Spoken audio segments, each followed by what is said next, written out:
silakan. Baik, selamat malam semuanya. Ya, apa kabar? Harapannya bisa semua dalam keadaan sehat-sehat semuanya ya. Puji Tuhan, sudah lama kita nggak ketemu, tapi malam hari ini kita ketemu lagi di pembahasan yang sangat menarik, teman-teman. Ya, ini saya udah bisa share screen belum ya? Oh, udah bisa ya. Oke, oke. Saya izin share screen. Nah, ini dia. Hari ini kita mau sama-sama belajar tentang psikologi remaja dan remaja bermasalah, di mana kita akan membahas salah satu fenomena kehidupan remaja tentang father hunger. Ya, father hunger ini adalah sebuah istilah yang saya berikan kepada kaum remaja, di mana mereka itu lapar gitu ya, lapar akan sosok seorang ayah. Sebenarnya tema besarnya adalah tentang broken home, tetapi father hunger ini atau lebih familiar dikenal dengan istilah fatherless generation itu salah satu bagian dari broken home, teman-teman. Ya, saya sendiri adalah orang yang dibesarkan dari keluarga yang broken home.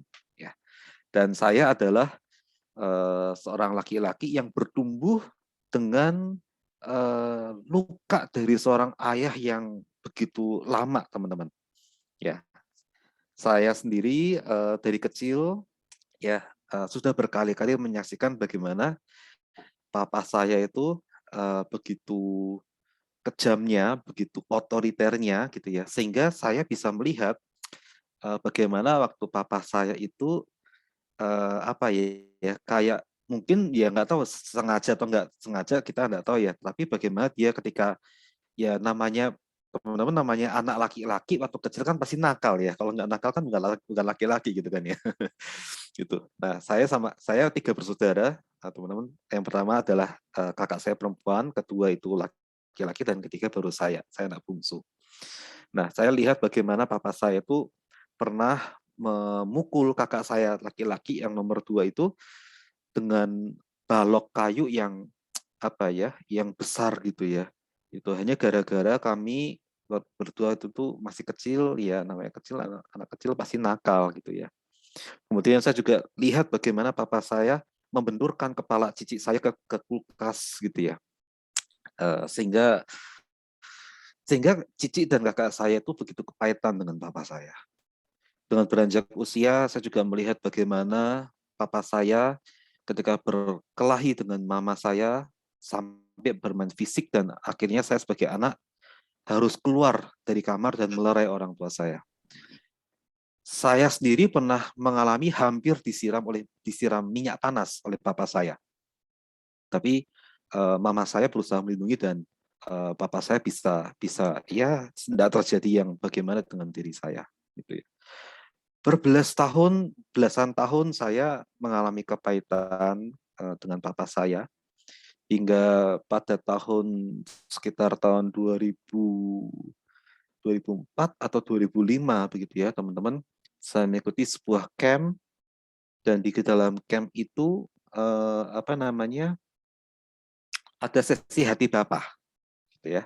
Kalau kita mendengar sesi hati Bapa pasti berkaitan dengan pengampunan, berkaitan dengan eh, rekonsiliasi dengan seorang ayah gitu ya.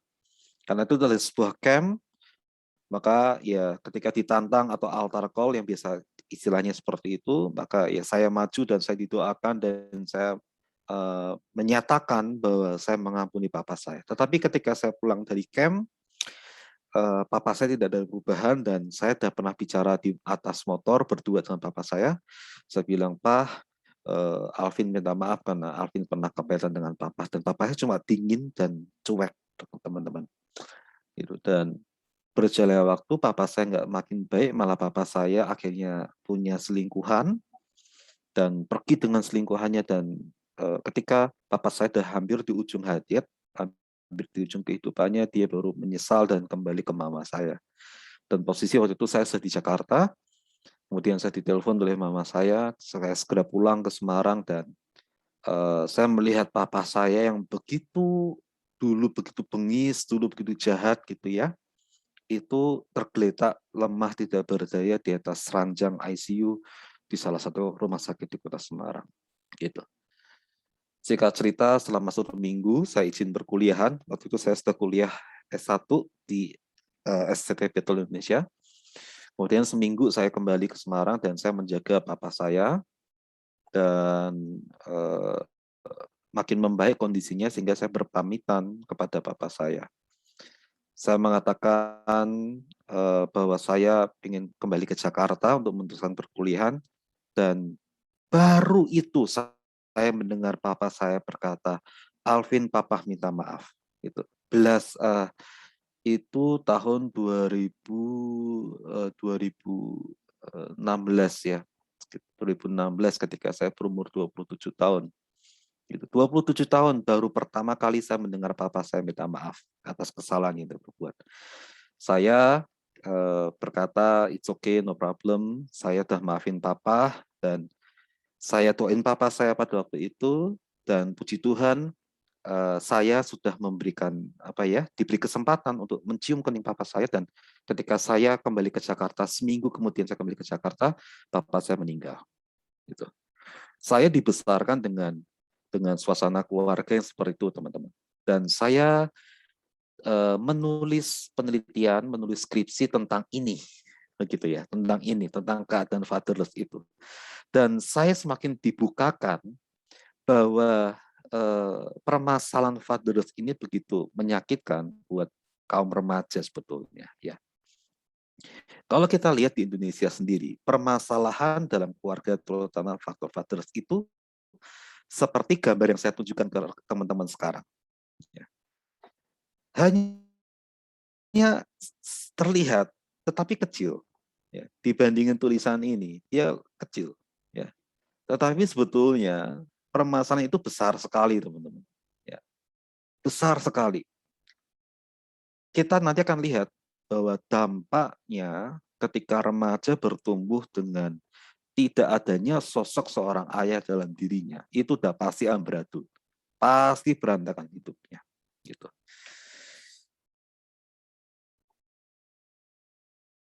Ya, mari kita lihat bersama-sama.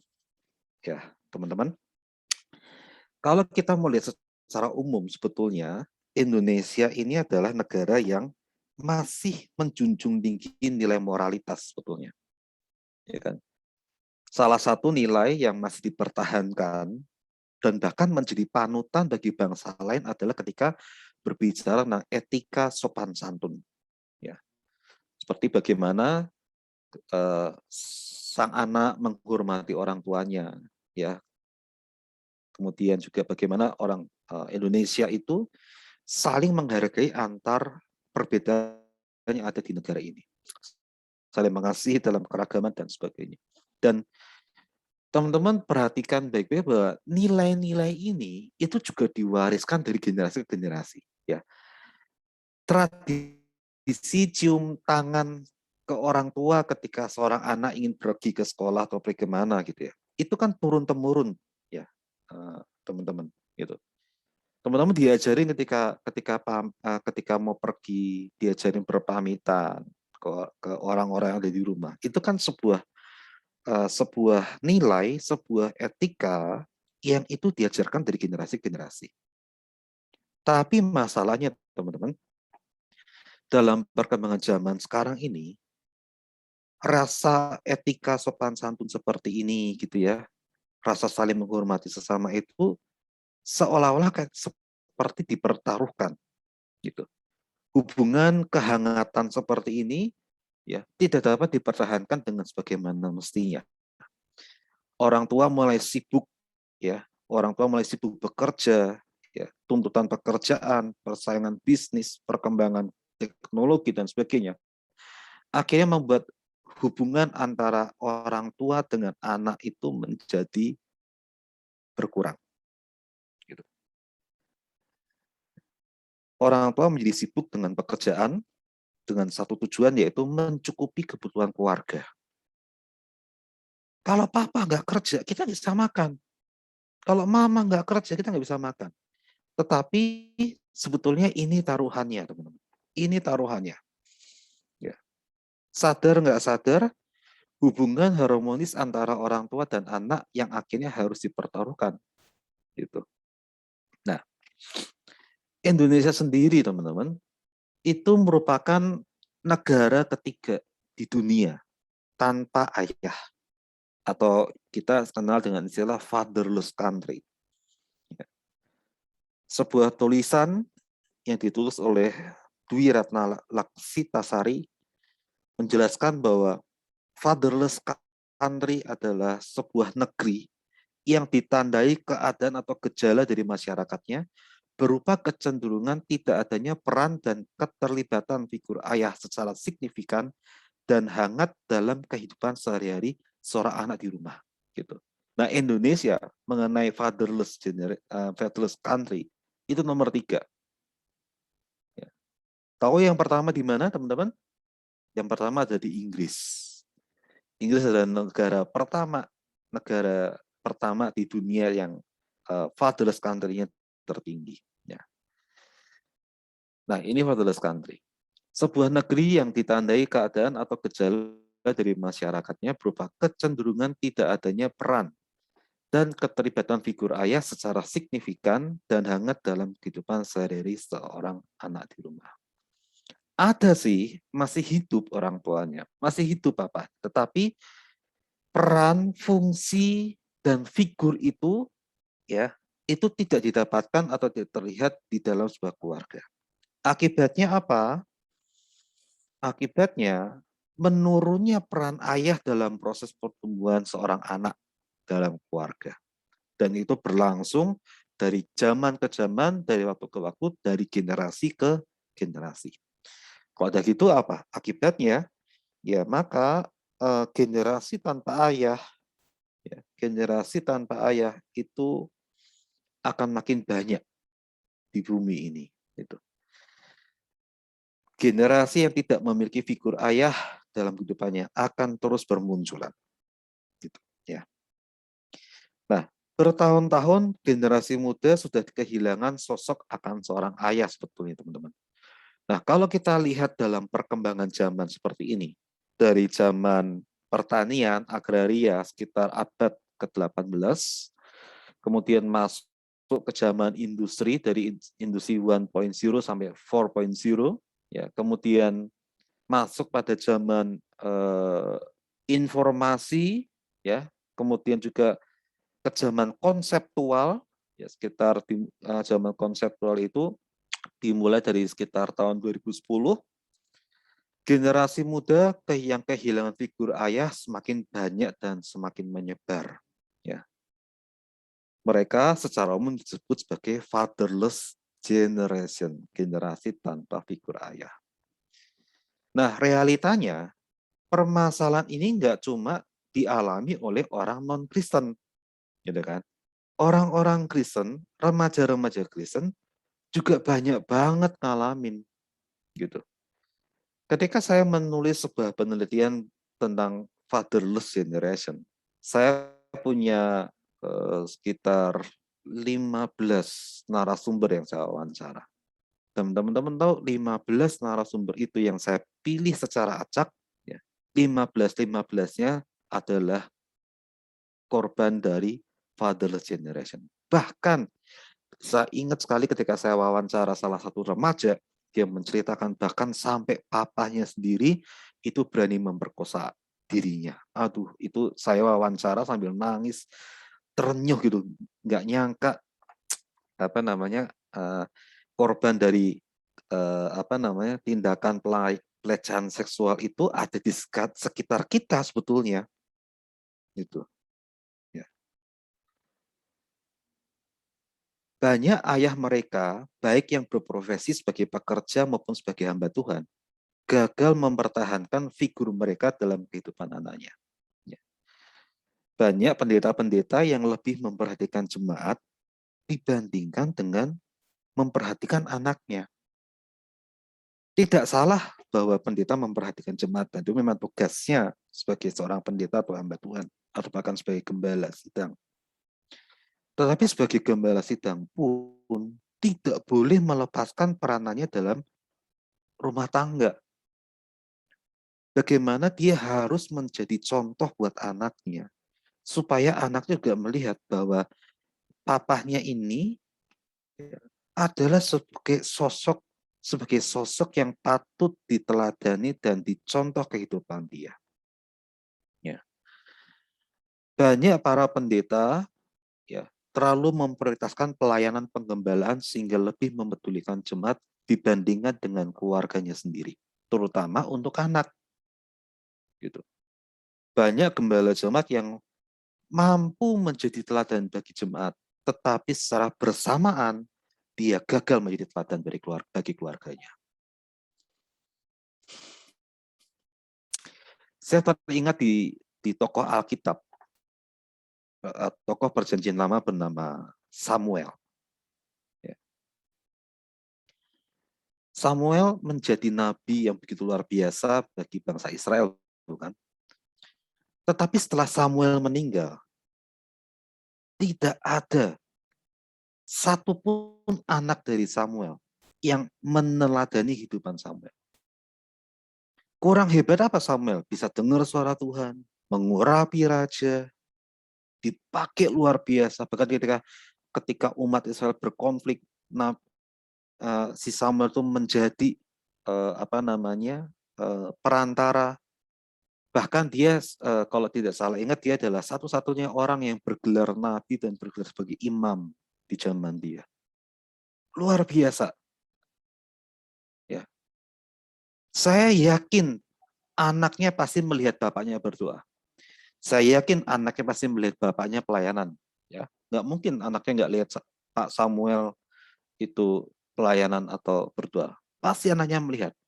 Tetapi berbicara soal keteladanan, berbicara soal takut akan Tuhan, itu yang tidak dicetak atau tidak diturunkan pada anaknya. Dan akhirnya apa?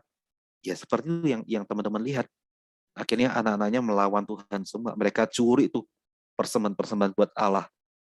Dimakan bagian-bagian persembahan yang harum yang berkenan di hadapan Allah dimakan sama anak-anak Samuel. Dan Tuhan itu menghukum. Dan Tuhan nggak suka itu. Ya. Ada beberapa tokoh sebetulnya di Alkitab yang kita bisa mengangkat sebagai contoh dalam fatherless generation itu. Ya. Daud kurang apa? Diurapi, dipilih Tuhan, menjadi raja pengganti Saul. Tetapi ketika berbicara tentang keteladanan kepada anak, lihat Absalom. Bahkan anaknya sendiri ingin bunuh papahnya. Ya kan? Tapi it's okay. Itu adalah kisah-kisah di Alkitab yang bisa kita tarik maknanya supaya kita jangan sampai melakukan hal-hal yang tidak berkenan di hadapan Tuhan atau gagal dalam mendidik generasi. Oke. Apa itu fatherless sebetulnya? Secara singkat, fatherless itu dapat dipahami sebagai ketiadaan peran atau figur ayah dalam kehidupan seorang anak. Ya. Fatherless atau tidak adanya peran ayah itu dapat dibagi menjadi dua, yaitu secara jasmani dan secara psikologis.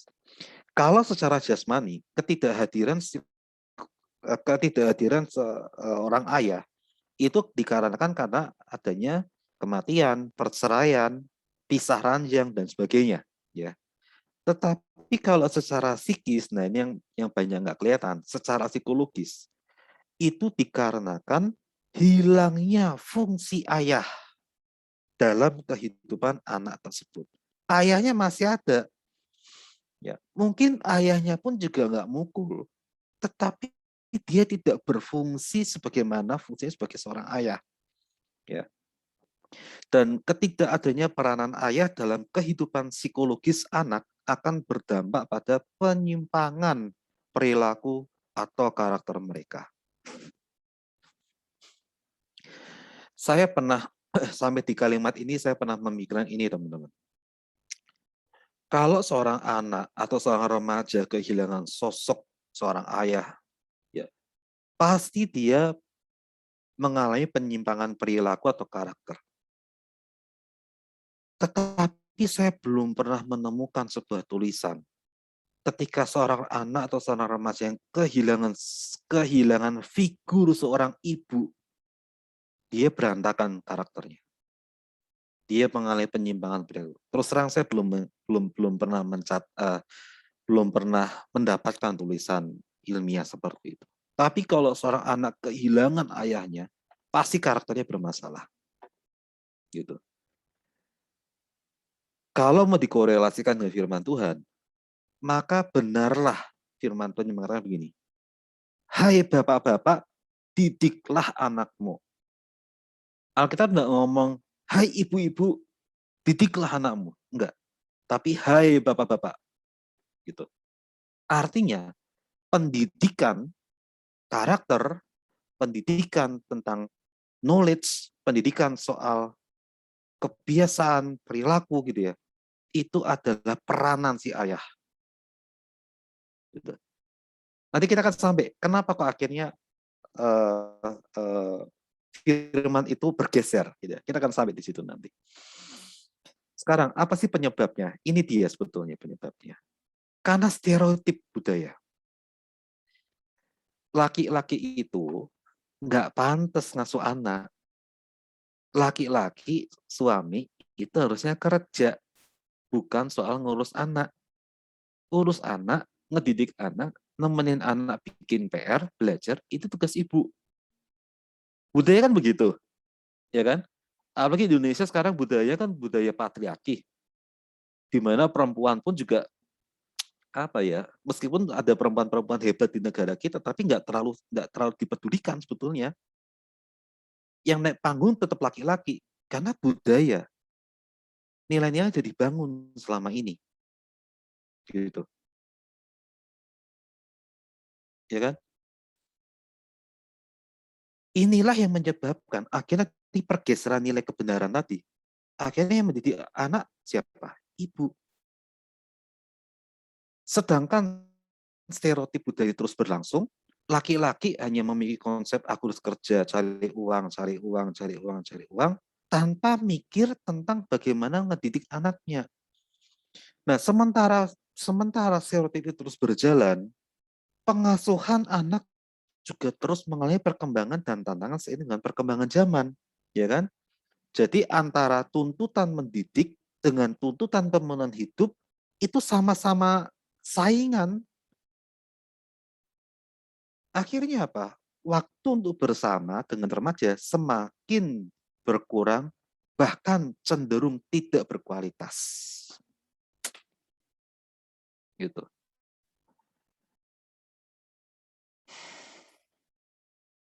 Memang selain stereotip ada beberapa penyebab yang lain seperti adanya perceraian, kematian kematian seorang ayah gitu ya, unit keluarga yang tidak lengkap karena adanya hubungan di luar pernikahan atau perselingkuhan sebagainya. Tetapi itu semua mengakibatkan pada kekacauan karakter seorang remaja. Gitu. Bahkan nggak cuma karakter sebetulnya. Kalau kita lihat sekarang di sini, dampak fatherless ini ada 4. Ada secara psikologis, secara pendidikan, secara gendernya, status gender berbeda dengan jenis kelamin. Kalau jenis kelamin hanya menggambarkan pria wanita, kalau gender itu berbicara tentang perannya laki-laki dan perempuan dalam masyarakat, dan tentu fatherless itu memberikan dampak berupa kekerasan dalam rumah tangga. Nah, secara psikologis, remaja yang tidak memiliki figur ayah dalam hidupnya cenderung untuk melakukan hal-hal yang buruk sebagai bentuk pelampiasan mereka. Ya. Remaja menjadi orang yang suka berontak, melawan pemimpin dan aturan yang berlaku, ya. Pemarah, merokok, minum minuman keras, tidak suka ditegur, dan sebagainya. Bahkan anak laki-laki yang bermasalah memiliki tema masalah umum dengan jarak di mana ayah tidak melibatkan dirinya secara langsung, dan akhirnya sosok ibulah yang mengambil alih tanggung jawab yang lebih banyak untuk mengisi kesenjangan tersebut. Berarti kita bisa paham teman-teman gini, bahwa peran ayah dalam keluarga itu tidak dapat digantikan oleh apapun juga, sekalipun istrinya mengambil alih. Ini beda cerita kalau misalnya single mother ya, teman-teman ya, beda cerita. Tetapi ini seorang ayah masih hidup, tapi dia tidak berfungsi sebagaimana mestinya, sehingga si istri mengambil alih. Gitu. Ayah yang tidak pernah ada untuk anaknya, suka berbuat kasar, berada di tempat jauh, dan sebagainya, maka anak laki-laki akan mengalami permasalahan dalam figur mengenai ayah atau laki-laki yang ideal itu bagaimana. Sedangkan bagi anak perempuan, ketika dia memiliki ayah yang suka berbuat kasar, ayah yang tidak pernah ada untuk dia, akan mempunyai contoh atau teladan yang tidak baik untuk ditiru. Dan tentu hal ini mempunyai pengaruh yang buruk terhadap perkembangan dan karakternya.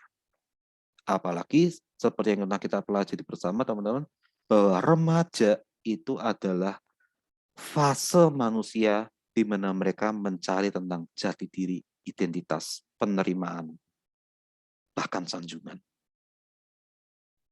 Kalau dalam keluarga saja mereka tidak bisa terima, ya, maksudnya mereka tidak menerima penerimaan, dalam keluarga mereka kehilangan sosok, dalam keluarga mereka kehilangan figur seorang ayah, maka nggak heran dia akan jatuh dalam pergaulan yang salah. Tadi siang saya ditelepon oleh salah satu mantan anak asrama saya di tempat yang lama. Anak ini cantik teman-teman, cantik banget. Papahnya cerai dengan mamahnya. Beberapa tahun yang lalu, sebelum saya ada di STKM ini, saya pernah ketemu dengan mamahnya, dan mamanya adalah tipe orang yang sangat keras.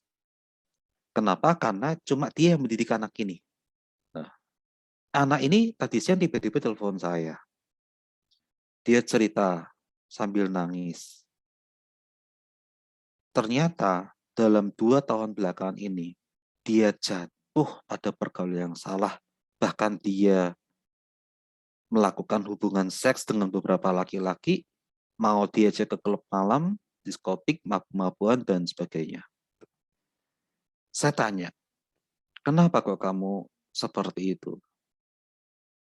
Cukup ngagetin teman-teman jawabannya. Tahu nggak apa? Karena saya percaya dengan laki-laki yang saya pikir dia bakal sungguh-sungguh mau nikahin saya. Padahal anak perempuan ini baru usia 20 tahun. Gitu. Aduh, saya mau nangis ya teman-teman ya, karena dulu waktu di asrama tempat saya lama itu, dia adalah salah satu anak perempuan yang saya jaga betul gitu, karena ya namanya anak remaja-remaja awal itu kan pada suka cinta monyet begituan kan. Jadi pada pacaran udah saya jaga anak gitu. Sekarang begitu juga. Nah, itu akibatnya ya. Itu akibatnya. Selain dari perilaku yang rusak tadi teman-teman ya, remaja yang kehilangan figur ayah, dia akan bertumbuh sebagai orang yang minder dan rendah diri sehingga sulit beradaptasi dengan dunia luar. Kematangan psikologisnya pun juga cenderung lambat dan lebih bersifat kekanak-kanakan. Mereka cenderung lari dari masalah dan sangat emosional ketika menghadapi masalah, serta kurang dapat mengambil keputusan dan ragu-ragu dalam banyak situasi yang membutuhkan keputusan secara cepat dan tegas. Itu secara psikisnya, dampak secara psikisnya. Tetapi kalau secara pendidikan, remaja yang mengalami fatherless, mereka akan rentan untuk tinggal kelas, ya, tidak naik kelas, gitu. Secara perkembangan anak usia 2 tahun, semakin sedikit seorang ayah membacakan, oh ini hasil penelitian nih, secara perkembangan anak usia 2 tahun, semakin sedikit seorang ayah membacakan cerita atau dongeng pada bayinya, maka akan semakin buruk kemampuan berbahasa dan perkembangan berbicaranya. Gitu. Ini penelitian ini pernah dimuat dalam tulisan yang ditulis oleh Paulson, James F. Paulson, dalam jurnalnya yang berjudul Early Parental Depression and Child Language Development. Gitu. Berarti kalau sampai sejak kecilnya sudah begitu, maka ya pasti akan mempengaruhi perkembangan bakat dan kognitifnya. Itu kependidikan. Kalau pada satu gender, ya, remaja yang kehilangan figur ayah itu akan menimbulkan konflik gender pada remaja, sehingga mengakibatkan perilaku LGBT, munculnya penyimpangan perilaku orientasi seksual yang dimulai dari identitasnya dan peran gender yang ditiru, sehingga menurunnya harga diri baik itu pada laki-laki maupun pada perempuan. Kalau dalam KDRT kita pasti sudah tahu sama-sama, seorang remaja yang fatherless, kehilangan figur ayah dalam kekerasan dalam rumah tangga, pasti dia akan mengalami kekerasan yang dilakukan oleh seorang ibu atau ayah tiri atau saudara tiri, atau bahkan dia mengalami kekerasan seksual dalam rumah tangga. Kita lihat teman-teman, sebelum kita masuk dalam tanya jawab, dari slide pertama yang saya tunjukkan, dari masalah kecil ya, kalau kita lihat pada perkembangannya atau dampaknya sampai sekarang, ternyata sangat signifikan pengaruhnya. Gitu. Ya. Itu sebabnya saya senang sharing ke teman-teman tentang fatherless ini. Ya. Karena apa? Karena ini adalah permasalahan umum, dan ini adalah permasalahan yang kalau kita bisa temukan, ini adalah permasalahan di sekitar kita. Atau bahkan mungkin saja kitanya jadi korban. Ya. Oke, kita masuk dalam tanya jawab teman-teman. Nanti setelah tanya jawab, kita akan masuk dalam peran konseling pastoral dalam menghadapi fatherless generation. Ya. Oke, silakan. Audio, nah, namanya audio ya. Oke, silakan. Ya Pak, terima kasih Pak Alvin untuk penjelasannya. Saya Michael Obet, pakai 2 device Pak. Oh, oke. Ya, izin bertanya Pak. Kebetulan juga Bapak tadi belum menjelaskan, sebetulnya sampai usia berapa sih peran seorang ayah itu begitu berdampak buat seorang anak ya? Apakah hanya di usia-usia tertentu saja, atau memang secara keseluruhan peran ayah itu diperlukan oleh seorang individu ya? Nah, saya mengambil sebuah kasus dari contoh kisah Tuhan Yesus sebetulnya. Kita tidak menemukan sampai usia berapa Yosef itu hidup ya. Kalau yang saya baca dari tradisi, memang sebelum Tuhan Yesus mengajar, Santo Yosef tuh udah meninggal. Nah, jadi bagaimana Pak? Dengan kata lain kan berarti Tuhan Yesus juga fatherless ya. Itu pertanyaan pertama. Terus pertanyaan kedua ini sedikit nyeleneh sih. Kenapa nggak ada istilah motherless Pak? Demikian. Oke. Sampai berapa sih peranan ayah dibutuhin dalam kehidupan seseorang? Sampai orang tua itu meninggal sebetulnya. Gitu. Sampai seorang ayah meninggal, itu baru selesai perannya dalam kehidupan seorang anak. Meskipun seorang anak berkembang menjadi remaja, kemudian dewasa, kemudian sampai dia menikah ya, maka bagaimana sikap ayahnya yang selama ini dia lihat itu menjadi pola bagaimana dia mengatur istrinya dan mengatur anaknya.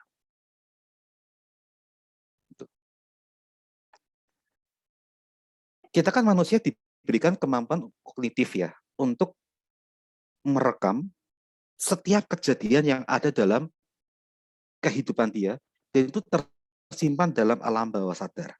Oke? Nah, ketika seorang anak melihat perlakuan ayahnya yang begitu baik, begitu menghormati mamahnya, begitu menyayangi anak-anaknya, terus mungkin kalau seorang anak ini punya kakak adik, dia lihat papahnya itu berlaku adil gitu ya, sayang semuanya gitu ya.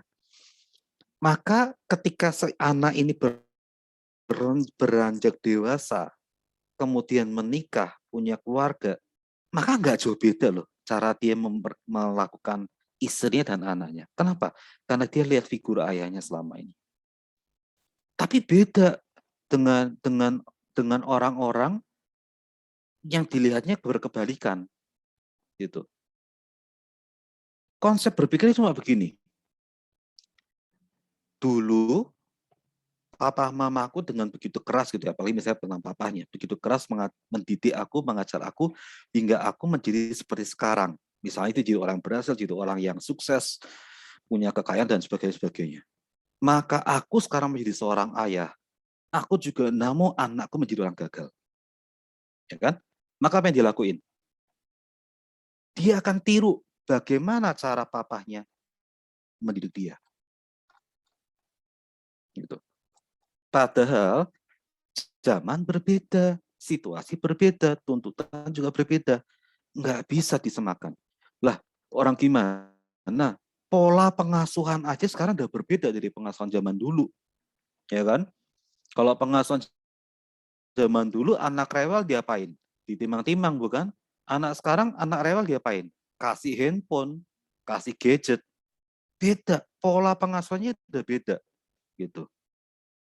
Nah, jadi sampai kapan seorang ayah ini punya sebuah peran penting dalam perkembangan seorang remaja? Sampai seluruh hidupnya, sampai papanya meninggal baru itu berhenti. Itu pun kadang masih terekam dalam alam bawah sadar. Gitu.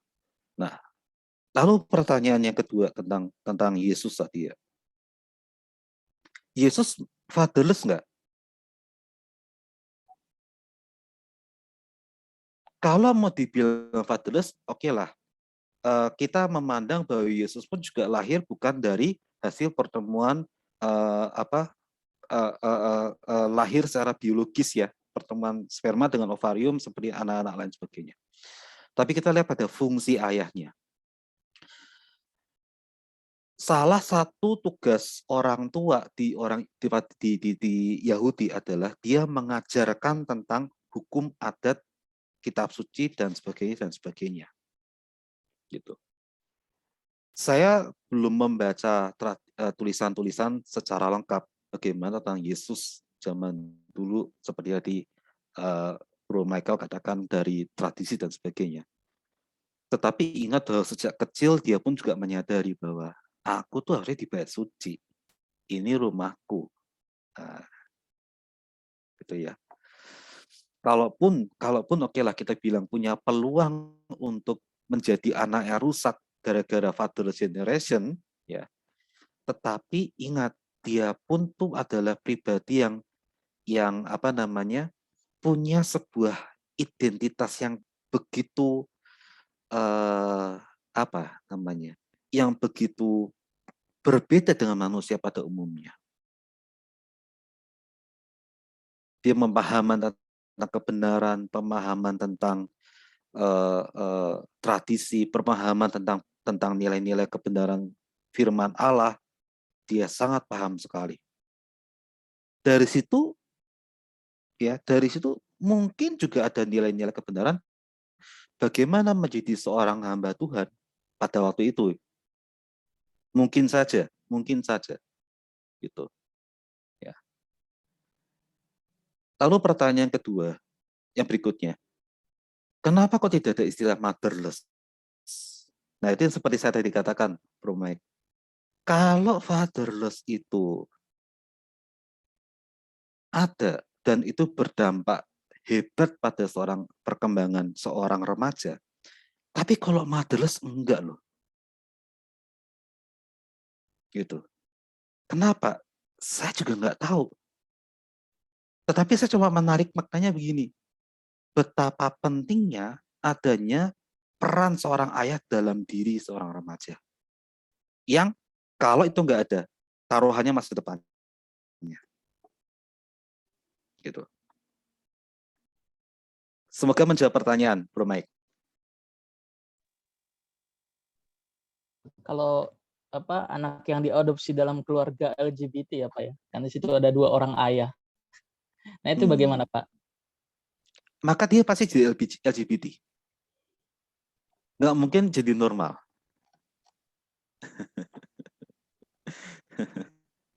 Gitu. Pasti jadi LGBT juga. Ngikut dah pasti.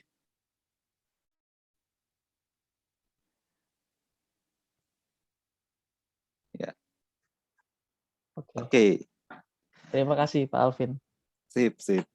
Saya jadi ingat tentang sebuah keluarga di Inggris. Keluarga pertama LGBT yang punya anak kandung. Tuh, gimana coba tuh? Rusak kan? Oke. Ini tadi ada chat 10 menit menuju break. Berarti ini sekarang gimana? Masih tanya atau break nih? Ini break, tapi mau dilanjutkan tanya jawab nggak apa-apa sih. Oh Yang mau iya. break tanya Boleh. jawab. Nggak apa-apa deh. Oke, Kak Sosro silakan. Ya, salam Pak Alvin. Mohon maaf, saya izin off cam. Ya. Terima kasih buat penjelasannya, sharingnya juga. Yang mau saya tanya di sini, bagaimana atau apa penyebab primer dari adanya fatherless generation ini? Terus kok di Indonesia bisa menempati urutan ketiga gitu, Pak? Dan selanjutnya bagaimana, apakah ada cara untuk memutus fatherless generation ini? Selanjutnya, apa dampak terburuk, ini bukan mau ngorek luka ya, yang Pak Alvin rasakan dari fatherless tadi. Selanjutnya, dari pandangan Pak Alvin, seperti apa peran ayah yang ideal menurut Pak Alvin? Seperti apa seharusnya peran ayah itu? Terima kasih, Pak. Oke. Sorry, tadi dari pertanyaan pertama gimana? Bagaimana atau apa penyebab primer adanya fatherless generation? Oh ya, oke.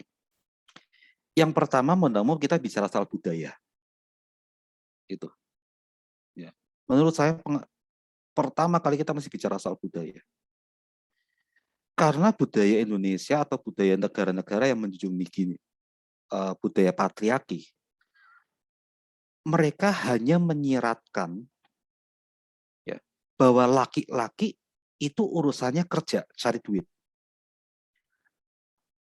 Urusan rumah tangga, urusan anak, urusan kerapian rumah, itu tugasnya perempuan, tugas istri. Nah, budaya itu tuh yang akhirnya menggeser tugas seorang ayah dalam mendidik seorang anak. Gitu. Ya kalau seorang ayahnya ngerti ya, oh ya sebetulnya saya tuh harusnya ngurus anak ya. Saya tuh harusnya mendidik anak. Ya kalau orang tuanya sadar. Kalau orangnya juga tidak ngerti atau nggak sadar, dengan dalih, aduh aku udah capek, udah kerja dari pagi sampai malam, gitu. Maka saya seringkali bilang gini sama anak-anak muda, kalau kamu nggak siap nikah, nggak usah nikah. Gitu. Nikah nggak berbicara soal nggak cuma bicara soal status loh, tapi ini juga bicara bagaimana kita tuh seorang laki-laki. Nah, ini kan seorang laki-laki itu sebagai imam, sebagai raja, sebagai nabi. Bahkan kalau mau tambah satu lagi, sebagai guru bagi seorang anak. Gitu. Kalau hanya mentingin nafsu ego kamu menikah, tapi kamu juga tidak siap menjadi seorang ayah, maka kamu tidak secara nggak langsung kamu akan mempersiapkan mereka menjadi generasi yang tanpa ayah. Gitu. Saya sering kali ngomong ke anak-anak muda begitu. Jadi jangan cuma mikir, aduh ayo nikah, pengen tuntutan sosial sebagai, pikirin generasi yang bakal ada di bawah kita gitu. Ya. Mungkin hal itu juga yang akhirnya menyebabkan Indonesia berada pada peringkat ketiga. Ya itu pun hasil dari survei pastinya ya, Kak Tusro.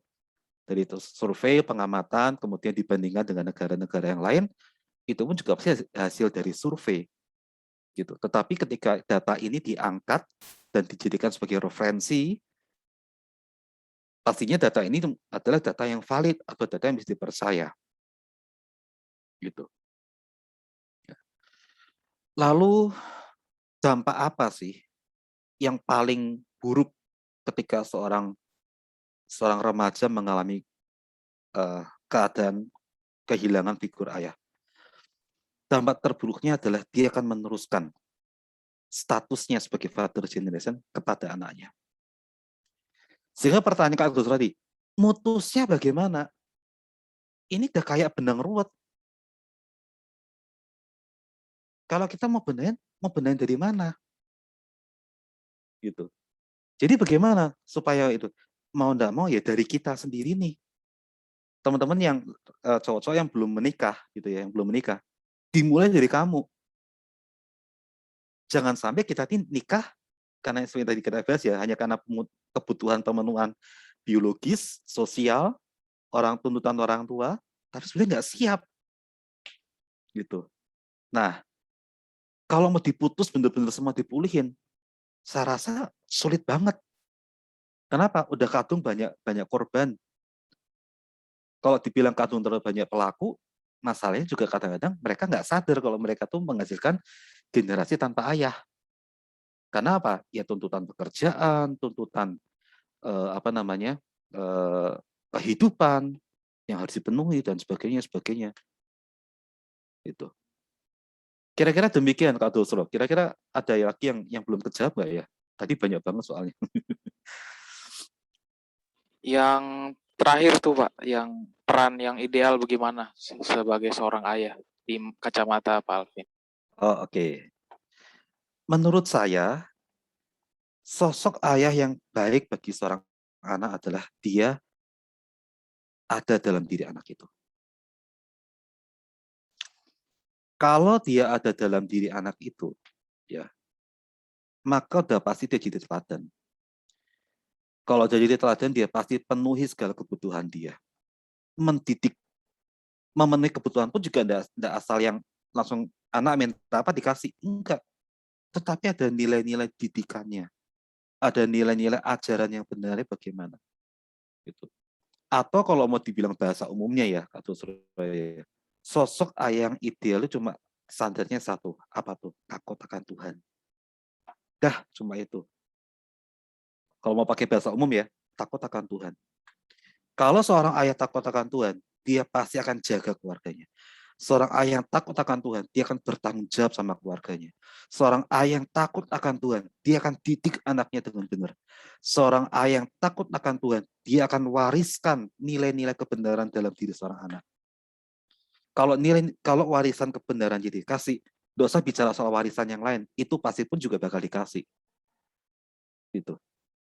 Jadi kalau mau pakai satu kata, ayah yang ideal adalah ayah yang takut akan Tuhan.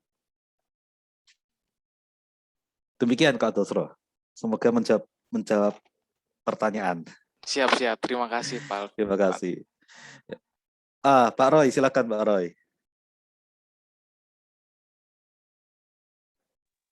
Oke Pak, saya pernah ngobrol sama salah seorang orang tua murid. Dia bilang, saya diasuh orang tua saya keras, makanya saya keras sama anak saya. Dia juga nggak tahu caranya buat keluar dari kekerasannya itu seperti apa, karena emang sosoknya yang diajari dari dia kecil sampai besar keras. Nah, berarti kan gini, maksud saya gini, apa ada ketidakadilan dalam pemberian keluarga? Dia kan juga nggak mau jadi orang yang keras, tapi dilahirkan di tempat yang bapaknya keras. Gitu. Akhirnya sampai dia mendidik anaknya juga keras, nggak bisa baca disabet, nggak sesuai dengan apa yang bapaknya mau ya. Seperti bapaknya dulu diajar sama bapaknya lagi. Gitu. Ya. Nah, terus yang kedua kan tadi Pak Alvin bilang kalau tadi Obet nanya kalau diadop sama LGBT. dua LGBT tadi gitu. Nah, saya kemarin nonton ini podcastnya, ada podcastnya Denny Sumargo. Dia berbicara sama si Mam Yuli. Mam Yuli itu kayak waria se-Indonesia lah. Jadi kayak Oke. pengayom waria gitu. Dan dia punya 5 anak. 5 anak. Dan 5 anaknya itu bisa berkembang dengan baik tanpa mengalami tanpa jadi waria gitu. Malah si Mam Yuli itu juga bingung, si Denny Sumargo itu juga bingung. Ya kok bisa ya gitu ya. Ya seperti itu. Jadi maksudnya gini, ternyata nggak harus itu dampaknya mungkin ya. Kayak Mam Yuli yang bencong, waria, tapi anaknya nggak bencong. Tapi bapak yang keras, karena dia nggak bisa keluar dari kekerasannya, anaknya sih nggak keras, cuman anaknya jadi minder, takut salah. Gitu. Itu bagaimana ya Pak? Tolong penjelasannya Pak. Terima kasih. Anak-anaknya itu umur berapa ya Pak ya? SMA Pak. Oh SMA ya. Yang Pak Roy tadi ceritakan, itulah yang tadi saya katakan Pak Roy. Aku dididik sama orang tuaku keras dan aku jadi orang yang berhasil. Maka sekarang aku tidak pengen anakku gagal. Caranya bagaimana? Dia akan lakukan seperti bagaimana ayahnya atau orang tuanya memperlakukan dia sejak kecil. Toh nyatanya aku berhasil kan gitu kan. Nah, saya tuh gimana ya Pak Roy? Pak Roy sebagai orang tua nih, setuju nggak Pak Roy ya? Orang tua itu pun juga harus belajar. Memang orang tua banyak pengalaman, asam garam asam garam ya kata orang-orang. Pengalaman itu udah banyak dan memang ketika orang tua berkata, kamu tuh tahu apa nak? Papa mama tuh lebih tahu karena udah punya banyak pengalaman. Ya, iya sih, setuju. Tetapi orang tua itu juga harusnya belajar. Sudah benar nggak sih apa yang dia lakuin selama ini? Gitu. Ya kan? Jadi gimana mau bilangnya Pak Roy ya? Anak itu harus konseling juga sih, maksudnya harus dikasih pencerahan juga, dikasih ajaran juga, gitu ya, harus dikasih ajaran juga. Kalau enggak, ya dia kan bertumbuh gitu terus, minder, enggak punya enggak berani berbuat salah, gitu. Dan orang tuanya itu juga harus rela berubah sebetulnya Pak Roy, gitu. Belajar untuk jangan terlalu otoriter, kasih kesempatan seorang anak berbuat salah, gitu. Saya yakin kok, senakal-nakalnya seorang remaja, dia tuh enggak pengen nakal sebetulnya. Cuma karena situasi. Dia tuh kalau dalam rumah nggak punya kesempatan untuk mengeksplor kan Pak. Nggak punya kesempatan untuk apa ya, ini loh aku gitu.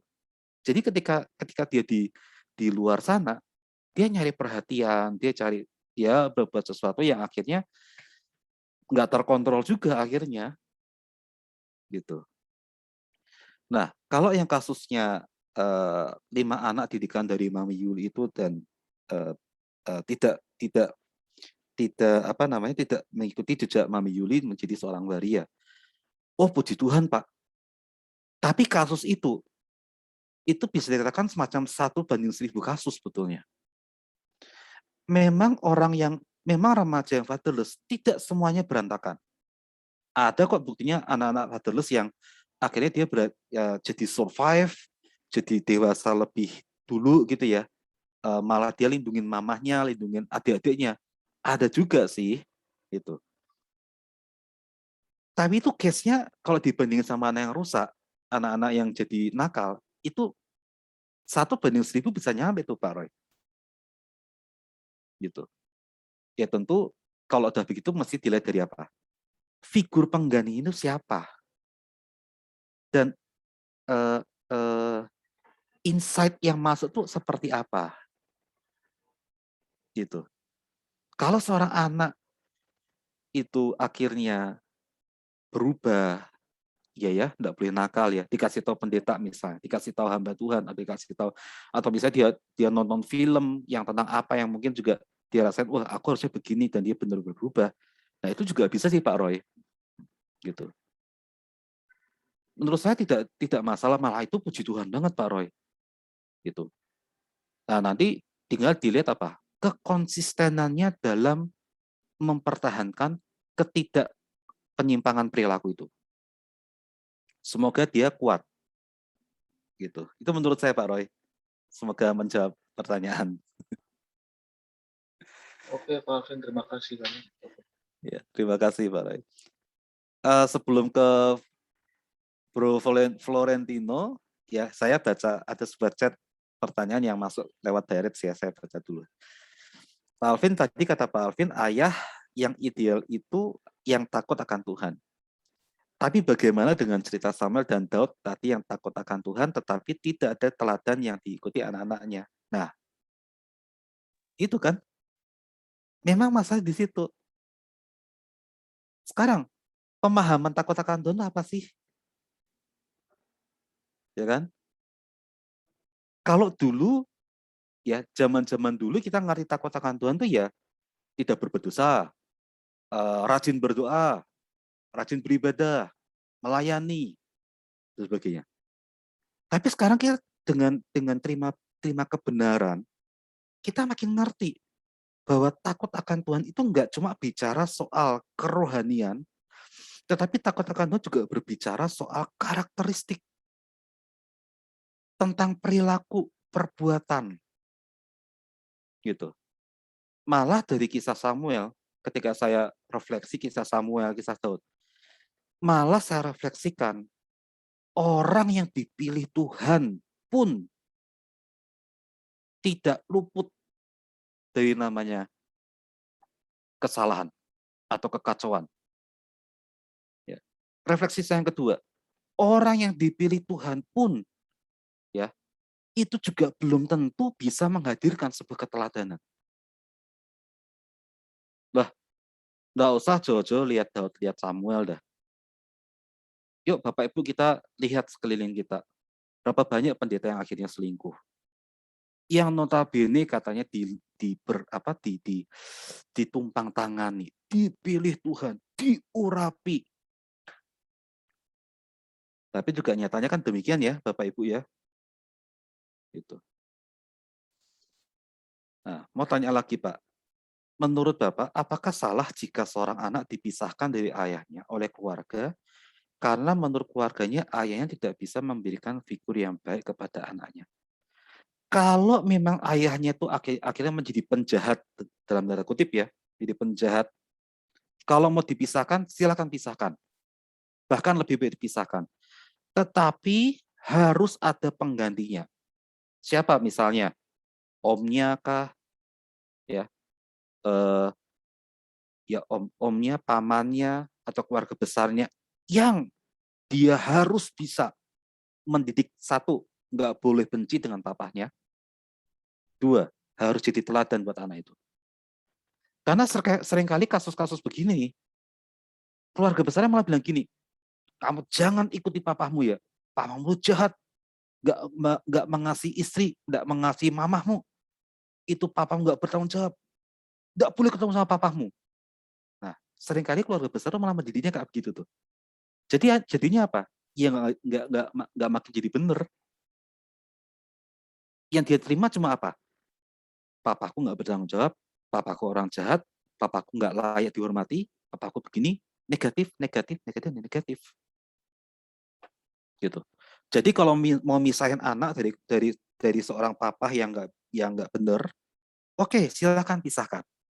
Tapi harus satu, diajarin yang benar, nggak boleh membenci papahnya, ya. Dan yang kedua, harus dikasih teladan yang benar. Iya dong. Kalau dia berkata papamu salah, lah yang ngomong dia harus tunjukin yang benernya, ya nggak sih? Gitu. Jangan cuma bisa nilai papamu salah, tapi dianya nggak bisa ngasih teladan. Ya, apa bedanya anak itu di rumah papanya sama di rumah dia? Gitu. Begitu ya jawabannya. Semoga memberikan jawaban yang sesuai dengan pertanyaan. Tadi Florentino jadi bertanya dulu atau langsung ke Bro Melvin? Tadi Melvin duluan, Pak, tapi sempat lower hand.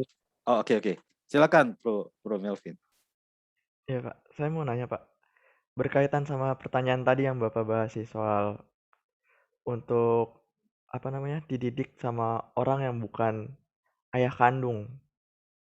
Oke. Kalau seandainya itu kan konteksnya kan dia ayahnya itu memang tidak ada figur kan.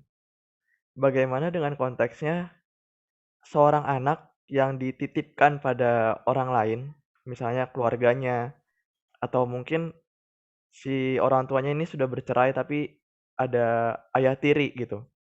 Hmm. Apa sih dampaknya bagi si anak karena dia tuh tidak mendapatkan figur dari seorang ayah kandung? Karena kan pasti kan dari genetik aja udah pasti berbeda kan. Apakah ada dampaknya seperti itu, Pak? Dampak pasti ada. Itulah sebabnya ketika orang tua baik itu laki-laki atau perempuan yang bercerai atau misalnya pasangannya meninggal kemudian ingin menikah lagi, ketika seorang anak ini sudah beranjak dewasa atau menuju ke remaja ya usia 12-an gitu, itu harus mendapatkan persetujuan dari anaknya. Apakah anaknya setuju atau tidak? Gitu. Tapi ini saya bilang gini juga susah sebetulnya, Bro Melvin. Karena teman saya tuh orang tuanya kan meninggal salah satunya. Mamahnya meninggal. Lalu papanya ingin nikah lagi. Teman saya tuh enggak setuju papanya nikah lagi. Tapi papanya bilang begini, kamu tuh tahu apa sih? Papa ini juga punya kepentingan untuk menikah. Papa ini juga punya dorongan-dorongan seksual yang masih hidup. Daripada papa pergi ke pelacur, ya mending papa nikah lagi. Udah, pokoknya kamu setuju nggak setuju, pokoknya papa nikah. Susah lagi, Bro Melvin, kalau mau bilang nggak begitu ya. Gitu. Memang ya, ayah tiri itu nggak semua juga jahat sih. Nggak semua juga jahat. Kalau dapat yang baik, ya puji Tuhan. Si anak bisa saja terima dengan keberadaan seorang ayah tiri. Tetapi dalam kasus-kasus orang tua tiri ya, kalau sampai seorang anak atau seorang remaja dia tetap tidak bisa berdamai dengan keluarganya, dia pasti bermasalah perilakunya. Minimal dia akan kabur dari rumah. Gitu. Minimal dia akan kabur dari rumah. Nah, kalau misalnya dititipkan pada misalnya panti asuhan atau misalnya kita lihat bayi-bayi yang dibuang kemudian ditemukan oleh sebuah panti atau sebuah yayasan. Nah, kan mereka nggak tahu nih siapa papa mamanya, bukan? Nah, itu pun dalam penyampaian kepada si anak ketika dia beranjak remaja dan dia bertanya, Bu, Pak, siapa papaku sebetulnya? Itu pun ngomongnya harus hati-hati. Kalau dia sampai kaget, oh ternyata tuh aku anak buangan. Itu pun juga resikonya dua. Antara dia tetap baik di dalam panti asuhan itu, atau yang kedua, ketika dia keluar dari panti asuhan itu, dia pasti menjadi orang yang nggak jauh beda dengan pergaulan zaman sekarang pastinya. Gitu. Ya. Makanya tadi yang saya katakan ke siapa tadi yang nanya ya, ini dah benang kusut banget. Benang kusut, mau ngurai dari manapun juga sulit. Jadi bagaimana? Ya anggaplah ini kita ujung benang yang baru, yuk kita rajut yang benar. Gitu. Jangan sampai akhirnya kita juga menciptakan benang kusut lagi. Gitu ya. Oke, kita masuk dalam sesi 2. Mungkin tadi Bro Melvin menjawab pertanyaan ya. Oke ya. Mungkin sebelum masuk sesi 2 ya, Bro Florentino silakan. Jadi mau bertanya. Selamat malam, salam Ko Alvin. Ya, shalom. Sebelumnya mohon izin mematikan kamera. Oke. Mohon izin bertanya Ko Alvin. Tadi mengenai materi di sesi 1, kira-kira apa perbedaan spesifik dari kasus fatherless dikarenakan orang tuanya bercerai dan kasus fatherless dikarenakan ayahnya sudah meninggal? Itu yang pertama. Kedua, jikalau ada seorang yang memang dia ini kasusnya ini sudah dua-duanya bercerai dan ayahnya sudah meninggal. Otomatis ibunya sebagai single mother dan menggantikan peran ayahnya. Tadi kan kalau Calvin bilang kan tadi itu tidak sepenuhnya bisa menggantikan peran ayah. Betul. Lalu kira-kira apa yang harus dilakukan oleh seorang anak jikalau ia sudah menerima didikan dari single mother yang menggantikan peran ayah, dan dia pasti dituntut dong untuk menjadi seorang pengganti ayah jikalau dia anak pertama dan memiliki Betul. saudara-saudara di bawahnya. Betul. Apa yang harus dia lakukan kira-kira Calvin? Dan pertanyaan ketiga ini nyambung tadi sama pertanyaannya Melvin sama tadi yang terkait Calvin bilang bagaimana jika orang tua ingin menikah lagi? Dengan alasan ini single mother dia ingin menikah lagi karena mungkin ya karena wanita itu adalah manusia yang hubungan, jadi dia membutuhkan hubungan gitu. Karena alasannya kamu bakal bersatu dengan istri kamu nggak bakal bisa selamanya dengan mama gitu. Kira-kira apakah seorang anak harus menerima? Dan bagaimana kalau misalnya seorang anak itu dia tidak setuju demi kebaikan mamanya sendiri gitu? Bagaimana menurut Calvin? Oke. Pertanyaan pertama.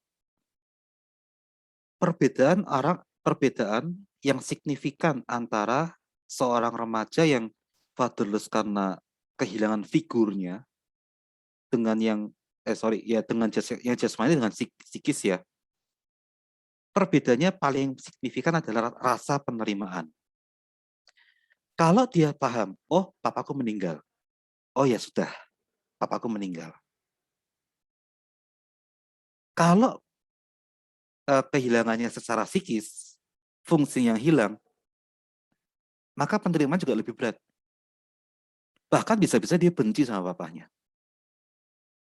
Gitu. Saya rasa nggak ada deh remaja yang kalau misalnya dia punya hubungan nyampe dengan papahnya, kemudian papahnya meninggal, terus dia malah benci sama papahnya. Saya rasa enggak. Gitu.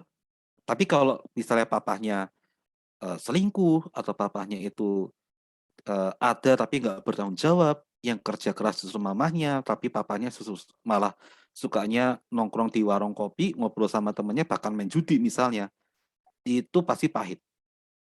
Itu perbedaan yang paling signifikan ketika melihat yang ini papanya meninggal, yang ini papanya tidak berfungsi sebagaimana mestinya. Itu. Pertanyaan kedua tadi gimana? Jikalau misalnya dia ini kan sudah fatherless, lalu mamanya ini single mother yang Oke. Yang tuntutan bekerja itu ya, tuntutan dari single parent ya. Seorang anak dituntut atau diperhadapkan situasi single parent dan dia kebetulan juga anak pertama dan dia punya adik-adik dan sebagainya. Ada dua kemungkinan terjadi. Yang pertama, dia menjadi orang yang tidak bertanggung jawab, atau yang kedua, dia akan dewasa sebelum umurnya. Nah, dua ini dipengaruhi apa? Satu, dipengaruhi kognitifnya, dua, dipengaruhi sosialnya, perkembangan sosialnya. Gitu. Kalau dia dapat pemahaman betul-betul mengerti bahwa iya ya, mamaku sendirian, aku punya adik-adik, dan aku harus bantu mamaku, dan dia benar-benar bekerja untuk bantu orang tuanya, bagus. Nggak masalah. Nah, susahnya kalau dia memilih untuk apa? Capek adik-adik masih kecil, nakal, banyak maunya, mama tiap hari juga ngomel terus di rumah ya, karena seorang ibu lihat anak, misalnya anak banyak, anak 4 misalnya, yang 3 masih kecil-kecil, papanya suaminya meninggal, stres kan, stresnya kuat tuh seorang ibu gitu. Bisa aja kalau si anak nomor pertama justru malah meninggalin mamanya, bisa aja sebetulnya gitu. Nah, kalau ada gitu apa? Perlu dikasih insight, masukan. Kamu nggak boleh gitu, bro.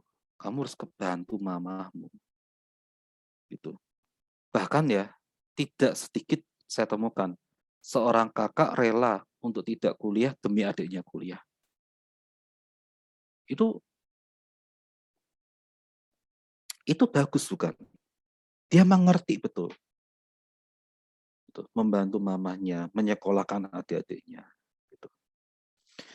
Yang ketiga, kasus ketiga, kalau sampai terjadi deadlock dalam keluarga, mamahnya ingin dimengerti menikah lagi, anak juga tidak setuju, deadlock kan, saran saya adalah bicarakan dengan keluarga besar. Gitu.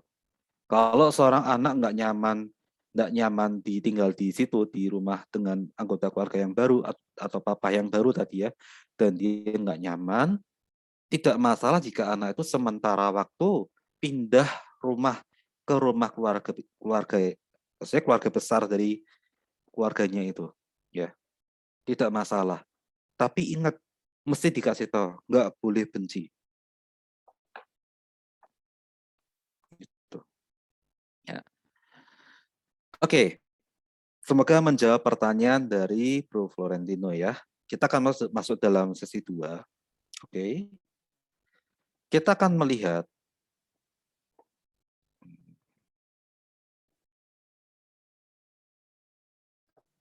peran konseling pastoralnya sekarang dalam menghadapi fatherless generation. Konseling pastoral adalah percakapan terapeutik antara konselor dengan konseli, ya, di mana konselor mencoba untuk membimbing konselinya ke dalam suatu percakapan konseling ideal yang memungkinkan konseli tersebut dapat mengenal dan mengerti apa yang sedang terjadi di dalam dirinya. Ini bicara soal kenyamanan. Persoalan yang dihadapi, kondisi hidupnya, dan mengapa ia merespon semuanya itu dengan pola pikir, perasaan, dan sikap tertentu. Artinya pola pikir, perasaan, dan sikap yang dia lakukan ketika dia menghadapi permasalahan itu sekarang. Oke. Base dari konseling pastoral adalah kenyamanan. Kedua, kepercayaan, ya. Nah, pelayanan terapi konseling pastoral itu sangat dibutuhkan, terutama remaja-remaja yang mengalami situasi fatherless tadi, ya, itu sangat butuh namanya pelayanan terapi konseling pastoral. Jadi nggak bisa cuma sekali langkah doang. Namanya terapi, itu berarti apa? Berkali-kali, ada prosesnya, dan ada progresnya. Gitu. Hal itu dilakukan secara perlahan. Oke, sebelum masuk ke sini ya. Terapi konseling pastoral ini perlu dilakukan sehingga mencapai keadaan yang sebenarnya atau mendekati harapan tertentu. Nah, di sini saya menggunakan alur terapi konseling pastoral yang ditulis oleh seorang tokoh konselor Kristen bernama Crabb, di mana alur ini itu diperkenalkan pada tahun 1999. Ya. Nah, gambar ini teman-teman pernah saya praktekkan dan berhasil. Ya. Jadi ketika dalam penelitian saya menggunakan ini, alur ini, gitu, ya. Dan karena saya membuktikan alur ini berhasil, makanya saya share ke teman-teman. Ya. Nah, gambar ini adalah langkah-langkah yang dapat konselor lakukan dalam menolong konseli, dalam hal ini adalah remaja yang mengalami keadaan fatherless. Pada tingkat pertama, kita mesti kenal dulu masalah perasaan dia. Ya. Kita mesti dengerin dulu, ya. Apa sih yang menjadi keluhannya, yang menjadi pergumulannya itu apa? Ya. Dan orang kalau kecewa, ya, ketika kita bicara soal perasaan ya, pasti meluap. Aku jengkel sama papaku. Aku sebel, aku kepahitan. Nah, ini kita konselor, ya, kita sebagai konselor mesti menghadapinya dengan tenang dan dengan sabar. Ya, karena ini lagi bicara soal perasaan dia dulu. Ya. Keluhan yang dia alami, permasalahannya apa, pergumulannya apa gitu ya. Nah, itu tahap pertama. Saya sangat menyarankan ketika dalam proses konseling teman-teman menggunakan catatan. Ya, misalnya, oh perasaannya 1 gelisah, 2 marah, 3 nangis, 4 apa itu teman-teman boleh tulis gitu. Lalu pada tingkat kedua, mengenali masalah tingkah laku. Gitu. Kenapa kamu berbuat demikian? Oke. Alasan kamu berbuat seperti itu apa? Misalnya kita ketemu dengan seorang remaja yang dia tuh menjadi narapidana. Ya, misalnya apakah dia masuk geng motor kah, atau misalnya dia terlibat kasus pencurian, atau pokoknya terlibat kasus kriminal, dan waktu kita wawancara narapidana ini, dia ternyata adalah seorang remaja yang mengalami atau memiliki latar belakang masalah fatherless. Gitu ya. Tanya dulu perasaannya bagaimana. Kemudian dasarnya atau penyebabnya dia bertingkah laku seperti itu apa. Gitu. Setelah perasaan, setelah tingkah laku, masuk pada masalah pemikiran. Gitu. Apa sih yang kamu pikirin? Atau kita bertanya, ya kita tanya, pemahaman apa yang kamu miliki sehingga kamu berani berbuat seperti ini? Tentu pemikiran ini akan diwarnai oleh omongan teman, misalnya omongan guru, omongan keluarga besar, omongan dari sana sini, itu akan masuk dalam satu sehingga menghasilkan sebuah tingkah laku. Nah, perasaan kita dapat, tingkah laku kita dapat, ya, masalah pemikirannya atau keyakinannya kita sudah tahu, ya kan? Nah, setelah si konseli itu mengakui, menyadari dan mengenal akan kesalahannya, maka tahap yang keempat ini menjelaskan pemikiran Alkitabiah. Tahap inilah yang menjadi kesempatan seorang konselor untuk mengubah ini. Asumsinya dulu. Mengubah. Gitu. Ya. Nah, salah satu keunggulan pelayanan remaja, konselor remaja adalah apa? Kognitifnya, pola pikirnya. Ya. Itu kita mainkan di situ. Kita kasih nih penjelasan Alkitab. Nah, berarti di sini apa? Seorang konselor itu punya kesempatan untuk mengajar kebenarannya bagaimana sih. Ya kan? Perbuatanmu itu salah. Kamu memberontak itu salah. Ya kan? Kamu merokok itu salah. Tapi Kak, papa saya juga merokok. Itu enggak tepat. Itu teladan yang buruk dan sebagainya. Di sini peranan konselor dalam mengajar. Nah, setelah kenali perasaan, tingkah laku, pemikiran, kemudian diberikan insight yang baru, pemahaman Alkitab kepada diri si konseli dengan diajar ya, maka konselor harus memastikan bahwa si konseli memiliki komitmen yang baru.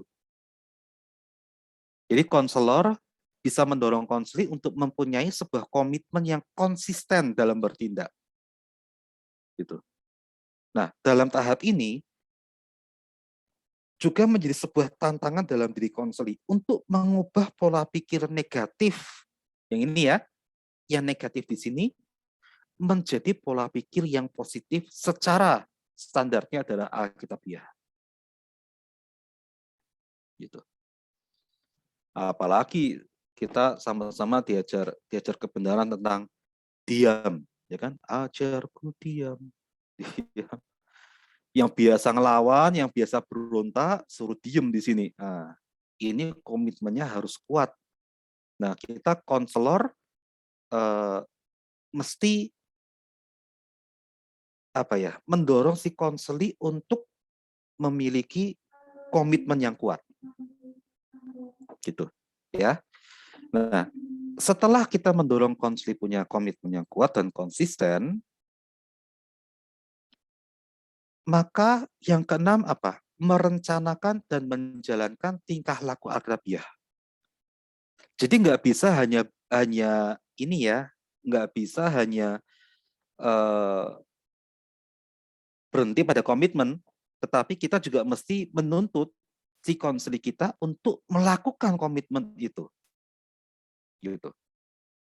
Ya, berarti merencanakan dan menjalankan tingkah laku akhlakiyah, yaitu kehidupan yang tidak dipengaruhi oleh masa lalu. Kita harus jelasin, tuh. Masa lalu pasti masih ada, ya kan? Orang tua atau seorang papa yang jahat belum tentu berubah nih. Tetapi masa lalu itu tidak boleh mempengaruhi hidup si konseli di hari ini, bahkan sampai di hari depan. Gitu. Sampai kapan nih kita tuntunnya nih di tingkat 6? Sampai dia merasa aman atau dalamnya merasa stabil. Gitu. Nah, di sini ya kalau secara umum ini dikenal namanya level brainstorming. Dari tingkat 1 sampai mengajar. Ini level brainstorming. Cuci otaknya nih di sini. Kasih pemahaman-pemahaman yang baru. Di sini fase komitmen, di sini fase pemulihan. Jadi perhatikan baik-baik. Kalau kita ingin menolong generasi yang fatherless, kita nggak mungkin memenangkan mereka, kita nggak mungkin memulihkan mereka, kalau nggak di brainstorming dulu. Ya, kenapa? Karena kan pengalaman itu kan terekam. Dan itu menjadi sebuah nilai dalam diri dia. Gitu. Baru yang terakhir apa? Mengenali perasaan yang dikuasai oleh Roh Kudus. Di mana tahap ini konseli telah kembali ke tahap normal dalam tuntunannya oleh Roh Kudus. Berarti apa? Dia mengalami perubahan.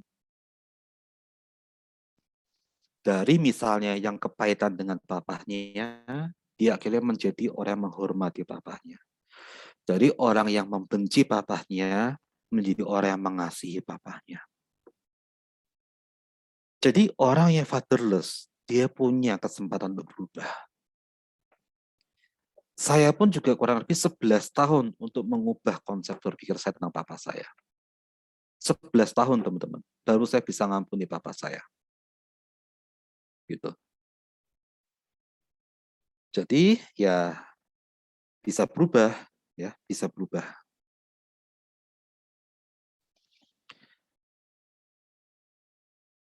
Tugas konselor dalam pelayanan terapi konseling pastoral adalah mencari informasi dengan lengkap dari konseli mengenai masalah yang dihadapi, merumuskan masalah yang dihadapi, menganalisa, dan memberikan rumusan yang tepat. Kemudian konselor melakukan tugas terapi dengan langkah-langkah penyelesaian masalah. Oh ya, yang seperti yang saya tunjukkan. Ya. Oke. Ada yang mau diskusi, teman-teman, berkaitan dengan teknik konseling pastoral? Saya akan tampilkan dulu. Mungkin teman-teman ingin memahami dan mencerna dulu.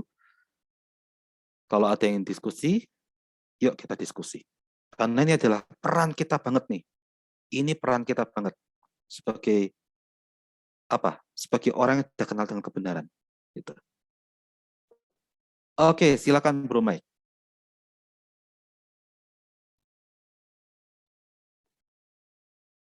Bener ya? Tadi audio kan Bro Mike ya?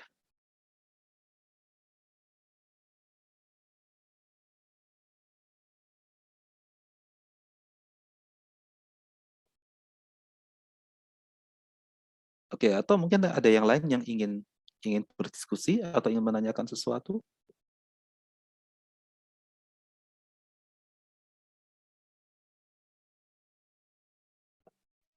Oh, nggak bisa. Oke. Oh ya, Baik. oke. Terima kasih Pak Alfred. Saya baru bisa unmute ini. Menarik sekali tentang tingkatan ini ya Pak ya. Apakah ini dapat dikatakan sebagai satu kesatuan? Apakah ini bicara per sesi Pak? Karena dalam sesi konseling kan seperti yang pada umumnya kan minimal 8 sesi ya. Apakah 7 tingkat ini dimaknai sebagai satu pertemuan? Maksudnya di dalam satu pertemuan itu harus ada ketujuh ini? Ataukah ini dipandang sebagai per sesi begitu Pak? Oke. Yang kedua. Oke. Yang kedua, Pak, yang kedua. Oke. Terkait dengan tingkat keempat, Pak. Nah, ini kan masing-masing konseling itu kan punya permasalahan yang berbeda ya. Iya. Dan ada juga konseling yang nggak bisa memang pendekatan pakai kognitif, pakai CBT begitu ya Pak. Lebih kepada behavioristik. Nah itu bagaimana Pak untuk menjelaskan itu Pak? Sementara dia sendiri aja secara pemahaman masih kurang begitu Pak. Oke. Ya, bisa aja Pak. Kasih. Thank you, Bro Mike. Apakah tingkatan-tingkatan ini bisa dikatakan sebagai jadwal jumlah pertemuan yang harus dilakukan? Tergantung dari kesiapan si konseli. Makanya dalam teknik konseling pastoral itu sebenarnya ada yang pertama adalah tahap perjanjian, gitu. Bahkan kalau misalnya teman-teman pernah ke konseling profesional ya, itu selalu di awal ketika memulai konseling selalu tanda tangan dulu. Informed consent ya Pak ya? Iya, tanda tangan dulu tuh. Kesepakatan kan? Berapa sesi, kemudian kesepakatan untuk menyetujui atau mengikuti arahan dari konselor, dan pokoknya ada syarat dan ketentuan berlaku gitu. Ya kan? Nah, ini tergantung daripada si konseling sebetulnya. Kalau si konselingnya dia cepat pulih, ya bisa aja, nggak perlu lama-lama. Tetapi kalau si konselingnya itu mungkin sudah terlalu terpuruk, bahkan mungkin yang saya ceritakan sampai mengalami pemerkosaan dari seorang ayah yang itu kan pasti kan melukai hatinya banget ya. Dan kalau kita maksa-maksa suruh ngampuni satu juga kan pasti nggak bisa. Nah ini perlu jangka waktu yang panjang gitu. Dan ini ya tahap-tahapan ini dari 1 sampai 7 misalnya tingkat 1 2 sesi misalnya. Sesi pertama istri cuma nangis doang, 1,5 jam cuma nangis, ya enggak apa-apa gitu. Nah, kitanya nih sebagai konselor yang mesti sabar. Gitu. Jadi bisa 7 pertemuan, bisa aja lebih, tergantung dari kesiapan si konselor untuk masuk dalam pemulihan diri dia. Lalu yang kedua, mengenai tingkat pemikiran, penjelasan pemikiran, di mana si konselor itu lebih kepada behavior. Pemahaman tetap bisa diberikan dengan cara apa? Teladan, model, gitu. Kan ada 3 tahap pembentukan perilaku seseorang. Yang pertama adalah conditioning, kedua adalah insight, dan yang ketiga adalah modeling. Nah, orang-orang yang lebih kepada behavioristik ya, mereka akan lebih rapat nangkep yang model, gitu. Kalau insight sama conditioning bisa aja membantu ke model, gitu. Tetapi kalau dia masuk ke insight, itu agak sulit karena yang tadi Bro katakan dia lebih kepada behavioris, gitu. Tapi untuk ketika si konselor bisa menjadi model, nah itu akan memberikan si konselor itu mendapat insight sendiri, jadi paham sendiri. Oh ternyata begitu ya. Oh ternyata begitu ya. Nah gitu tuh. Nah ini terkait tingkat ke-7 juga sebetulnya Pak. Bagaimana dia bisa mengenali perasaan dikuasai roh itu? Secara kognitif sendiri, dia sendiri agak sulit begitu untuk diberdayakan. Bagaimana dia bisa mengetahui begitu, atau merasakan, atau mengenali lah istilahnya, perasaan dikuasai roh itu? Ataukah kita membaca dari bahasa tubuh atau perilakunya, bahwa dia sudah paham atau seperti apa? Dalam hal ini kita konselor punya kepentingan untuk menilai, gitu. Punya kepentingan menilai apakah konseling kita sudah berubah atau belum, udah berprogres atau belum berprogres. Kalau sudah berprogres, sudah berubah, kita boleh kok kasih tahu dia. Bahkan kita mungkin sebagai konselor wajib kasih tahu dia, bro, kamu berubah ya, kamu udah berubah loh, pertahankan ya perubahan ini ya. Nah gitu, kasih tahu aja gitu, sambil terus nanti bisa dimentoring gitu.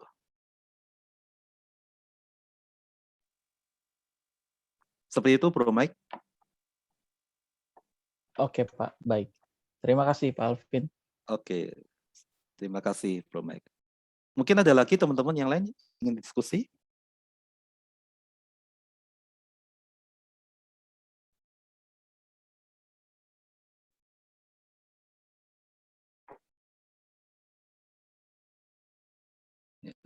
Kalau tidak ada, teman-teman selamat berpraktek.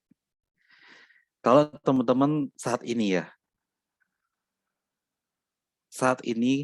teman-teman sendiri masih bermasalah dalam area ini, kebencian dengan orang tua atau jengkel dengan orang tua, belajar bereskan, gitu. Karena kita nggak mungkin bisa tolong orang lain untuk ngampuni papahnya, sedangkan kita sendiri masih kepahitan dengan papa kita. Beda, teman-teman, beda. Gitu. Saya ini kan belum menikah, tapi banyak anak-anak asrama itu yang memposisikan saya sebagai bapaknya mereka loh.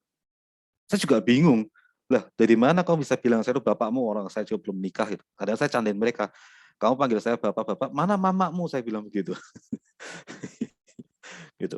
Tetapi itu adalah sebuah kejujuran bahwa di dalam mereka melihat diri saya itu ada sosok seorang bapak yang bakal bisa lindungi dia dan mengarahkan dia. Jadi teman-teman, bereskan hidup kita, pastikan kita sudah mengampuni orang tua kita. Dengan demikian kita akan dengan mudah atau ya bisa ya, mungkin tidak mudah, tapi bisa menuntun remaja-remaja untuk mereka juga berdamai dengan orang tua mereka. Jika tidak ada pertanyaan lanjutan, oh masih ada ternyata, mau saya tutup. Pak, bagaimana? Pak, kalau dibesarkan single mother bagaimana, Pak? Oke, kalau dibesarkan single mother, kalau sekarang yang bertanya ini mesti dengan jujur dulu. Ada nggak kepahitan dengan papamu, gitu ya?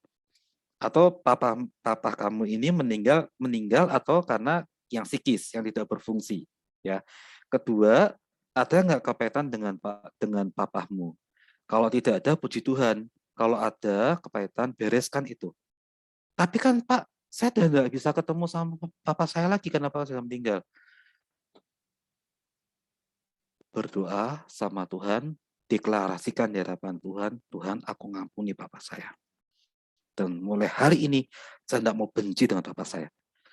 Nah, kalau sudah doa begitu, ketika ada perkataan-perkataan dari mama kamu atau orang-orang yang negatif tentang papa kamu, jangan sampai itu membuat kepahitan lagi dalam dirimu, atau bahkan kamu tambah-tambahin. Gitu. Cukup berkata dalam hatimu saja, done, itu sudah selesai, dan itu sudah beres, dan saya sudah ngampuni. Begitu ya.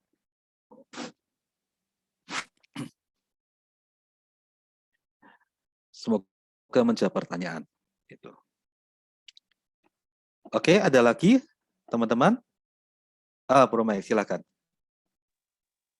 Sejauh mana sih Pak intervensi teologis itu ada batasnya begitu Pak? Kan ini bicara soal konseling pastoral ya Pak ya.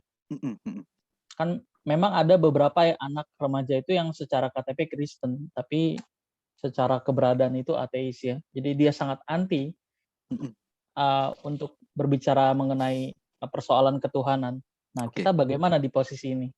Kan konseling pastoral itu kan kental dengan perpaduan antara psikologi dan teologis, begitu ya Pak? Kalau saya jembatannya adalah etika Kristen. Jembatan saya itu. Ketika memberikan nilai-nilai kekristenan, tidak harus selalu memunculkan ayat. Tetapi gunakan etika Kristen itu pun sudah mewakili sebuah teologi. Gitu. Kalau dilihat dari rumpun ilmu, etika kan menjadi salah satu rumpun teologi, bukan? Gitu. Nah, kalau saya jembatannya adalah gunakan etika Kristen. Kalau dia bicara etika, nggak mungkin dia nolak. Ya kan? Kalau argumentasi, karena kan kita lagi berusaha untuk ngasih sebuah insight yang baru ya, pasti kadang-kadang masih bisa ditolak, diterima. Tapi kalau soal lama-lama pasti akan bisa paham tentang etika Kristen itu. Beda loh, teologi bicara tentang benar salah, tapi kalau etika juga bicara soal baik buruk. Beda loh. Itu Bro Mike. Masalahnya itu kan ateis ya Pak, tapi orang ateis itu pun sebenarnya dia nggak nolak etika. Misalnya, kita nggak pakai bahasa kepahitan deh. Kan kalau kepahitan bahasa-bahasa kekristenan kan. Yuk coba yuk berdamai. Kita nggak sampai kata mengampuni, bro. Ampuni, Tuhan Yesus aja ngampuni kok. Masa kamu nggak ngampuni? Kita nggak usah pakai bahasa-bahasa gitu. Yuk berdamai, yuk. Hormati loh, dia tetap orang tua loh. Loh, hormati orang tua itu bukan cuma kekristenan, bukan? Etika dunia pun juga mengajarkan tentang etika itu. Gitu. Nah, etika karena ada kata Kristennya, maka yang diberikan adalah nilai-nilai kekristenan. Bukan teologinya. Nilai-nilai kekristenannya, etika Kristennya. Gitu. Ya. Contoh etika Kristen kayak begini misalnya.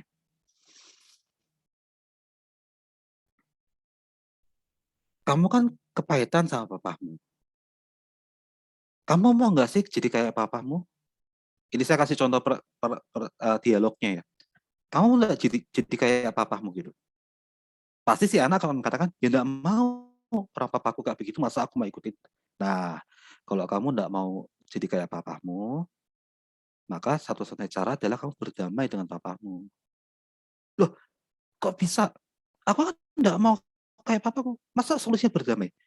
Bro, kalau kamu simpan kekecewaan, kamu simpan kejengkelan dalam dirimu, maka kamu tidak akan jadi orang yang damai.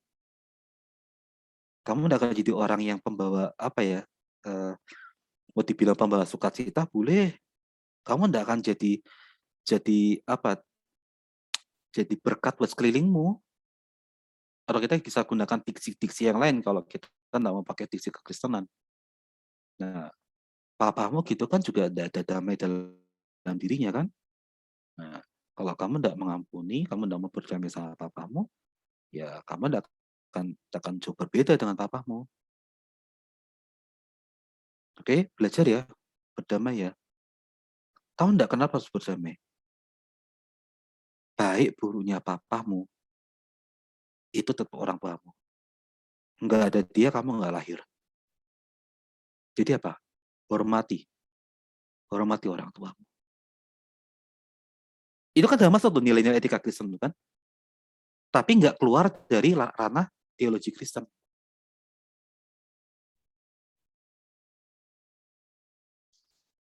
Begitu Bro Mike dan penanya untuk ini ya, yang direct message ini. Berarti pelurunya harus banyak ya Pak ya? Betul. Kita harus banyak-banyak belajar, harus banyak-banyak pengalaman juga nih. Terima kasih Pak Alvin untuk jawabannya. Thank you, Bro Mike. Mungkin pengalaman dari orang lain ya, karena kalau bicara pengalaman kita tidak harus ngalamin kan, tapi kita bisa belajar dari pengalaman orang. Gitu. Oke, ada lagi teman-teman?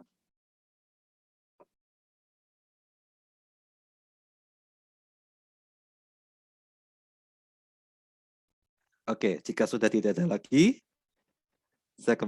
sekian pemaparan saya hari ini. Kiranya ini menjadi atau membuka wawasan untuk kita bersama memahami permasalahan remaja tentang fatherless atau father hunger tadi, dan mendorong kita semua untuk menjadi konselor Kristen yang memberkati dan bahkan sampai memenangkan banyak jiwa. Terima kasih, saya kembalikan kepada host pada malam ini. Silakan. Oke, baik. Terima kasih Pak Alvin untuk pembahasannya. Kita langsung tutup doa aja kali ya. Minta kesediaan Pak Alvin, boleh Pak untuk pimpin doa? Oke, yuk mari kita berdoa yuk.